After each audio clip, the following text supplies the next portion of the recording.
Sir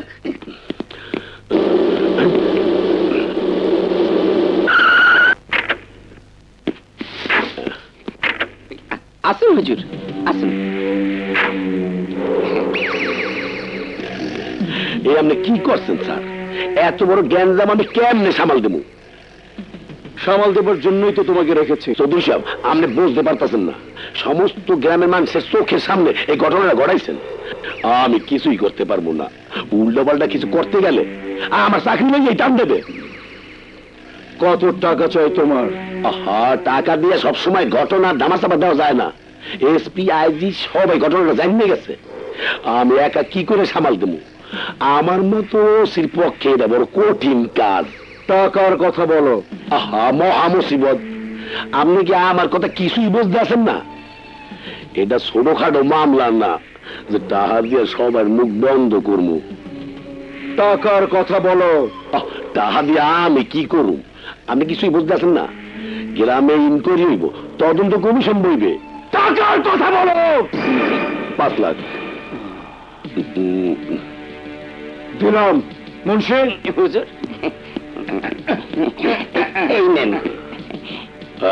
Munshi, আমি যা বলি ঠিক সেইভাবে সব কাজ করতে হইবে।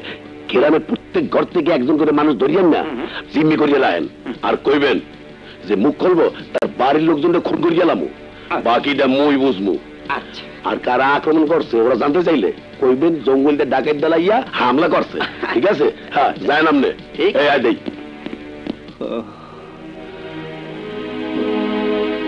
এখন কেমন লাগছে?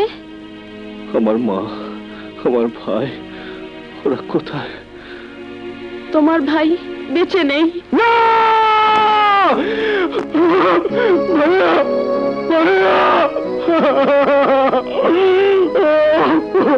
আর তোমার মা কাউকে চিনতে পারছে না। কি হলো? কি হলো ভাবি? স্বপ্ন তো আমিও দেখেছিলাম ভাই, কিন্তু মানুষ ভাবে এক আর হয় আর এক। মা, আমার মা, আমার মা কোথায়?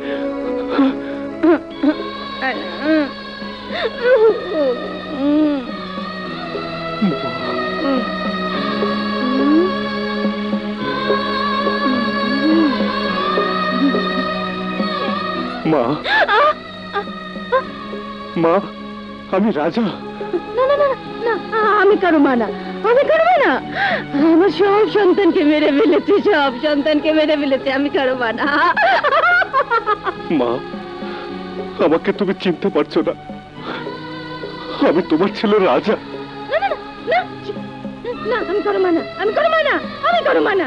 আমার সব সন্তান মেরে ফেলেছি, আমি কারো মা না।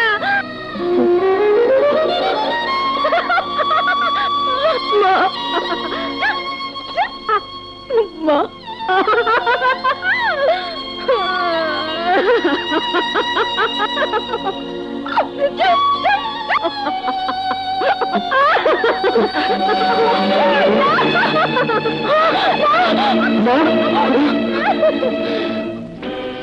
তোর কসম, আমি অল্প চৌধুরীকে ছাড়বো না।